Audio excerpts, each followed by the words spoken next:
ఆదికాండము 1వ అధ్యాయము. ఆదియందు దేవుడు భూమి ఆకాశములను సృజించెను. భూమి నిరాకారముగాను శూన్యముగాను ఉండెను. చీకటి అగాధ జలము పైన కమ్మియుండెను. దేవుని ఆత్మ జలములపైన అల్లాడుచుండెను. దేవుడు వెలుగు కమ్మని పలుకగా వెలుగు కలిగెను. దేవుడు మంచిదైనట్టు దేవుడు చూచెను. దేవుడు వెలుగును చీకటిని వేరుపరచెను. దేవుడు వెలుగునకు పగలనియు చీకటికి రాత్రనియు పేరు పెట్టెను. అస్తమయమును ఉదయమును కలుగగా ఒక దినమాయెను. మరియు దేవుడు జలముల మధ్య నొక విశాలము కలిగి ఆ జలములను ఈ జలములను వేరుపరచును గాకని పలికెను.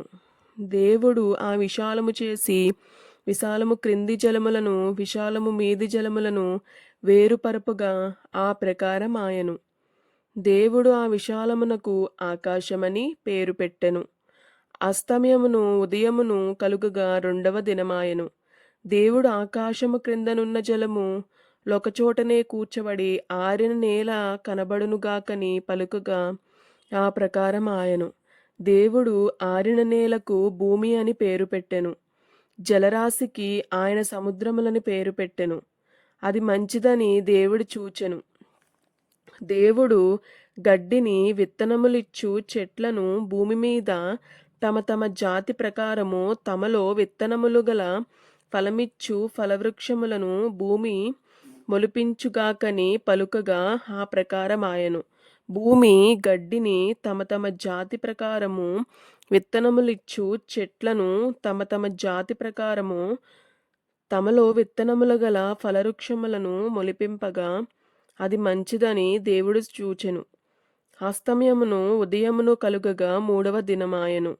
దేవుడు పగటిని రాత్రిని వేరుపరచినట్లు ఆకాశ విశాలమందు జ్యోతులు కలుగునుగాకనియు అవి సూచనలను కాలములను దిన సంవత్సరములను సూచించుటకై యుండుగాకనియు భూమి మీద వెలిగిచ్చుటకు అవి ఆకాశ విశాలమందు జ్యోతులై యుండుగాకనియు పలికెను.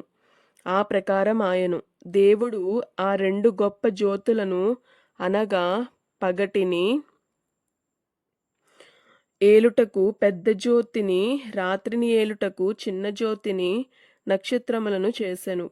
భూమి మీద వెలిగిచ్చుటకును పగటిని రాత్రిని ఏలుటకును వెలుగును చీకటిని వేరుపరచుటకును దేవుడు ఆకాశ విశాలమందు వాటినుంచెను.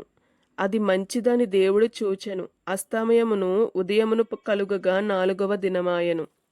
దేవుడు జీవము కలిగి చలించు వాటిని జలములు సమృద్ధిగా పుట్టించునుగాకనియు పక్షులు భూమిపైని ఆకాశ విశాలములో ఎగురునుగాకనియు పలికెను. దేవుడు జలములలో వాటి వాటి జాతి ప్రకారము జలములు సమృద్ధిగా పుట్టించిన మహామత్యములను జీవము కలిగి చలించు వాటన్నిటినీ దాని దాని జాతి ప్రకారము రెక్కలు గల ప్రతి పక్షిని సృజించెను. అది మంచిదని దేవుడు చూచెను. దేవుడు మీరు ఫలించి అభివృద్ధి పొంది సముద్ర జలములలో నిండియుండుడనియు పక్షులు భూమి మీద విస్తరించునుగాకనియు వాటిని ఆశీర్వదించెను. అస్తమయమును ఉదయమును కలుగగా 5వ దినమాయెను. దేవుడు వాటి వాటి జాతి ప్రకారము జీవము గల వాటిని అనగా వాటి వాటి జాతి ప్రకారము పశువులను పురుగులను అడవి జంతువులను భూమి పుట్టించుగాకనియు పలికెను. ఆ ప్రకారం ఆయను. దేవుడు ఆయా జంతువుల ప్రకారము అడవి జంతువులను ఆయా జాతుల ప్రకారము పశువులను ఆయా జాతుల ప్రకారము నేలను ప్రాకు ప్రతి పురుగును చేసెను. అది మంచిదని దేవుడు చూచెను. దేవుడు మన స్వరూపమందు మన పోలికే చెప్పున నరులను చేయుదుము. వారు సముద్రపు చేపలను ఆకాశ పక్షులను పశువులను సమస్త భూమిని భూమి మీద ప్రాకు ప్రతి జంతువును ఏలుదురుగాకనియు పలికెను. దేవుడు తన స్వరూపమందు నరుని సృజించెను. దేవుని స్వరూపమందు వాని సృజించెను. స్త్రీనిగాను పురుషునిగాను వారిని సృజించెను. దేవుడు వారిని ఆశీర్వదించెను. ఎట్లనగా, మీరు ఫలించి అభివృద్ధి పొంది విస్తరించి భూమిని నిండించి దానిని లోపరుచుకొనుడి. సముద్రపు చేపలను ఆకాశ పక్షులను భూమి మీద ప్రాకు ప్రతి జీవిని ఏలుడని దేవుడు వారితో చెప్పెను. దేవుడు, ఇదిగో, భూమి మీదనున్న విత్తనములిచ్చు ప్రతి చెట్టును, విత్తనములిచ్చు వృక్ష ఫలముల గల ప్రతి వృక్షమును మీకిచ్చియున్నాను. అవి మీకు ఆహారమగును. భూమి మీద నుండు జంతువులన్నిటికిని, ఆకాశ పక్షులన్నిటికిని, భూమి మీద ప్రాకు సమస్త జీవులకును పచ్చని చెట్లన్నీయు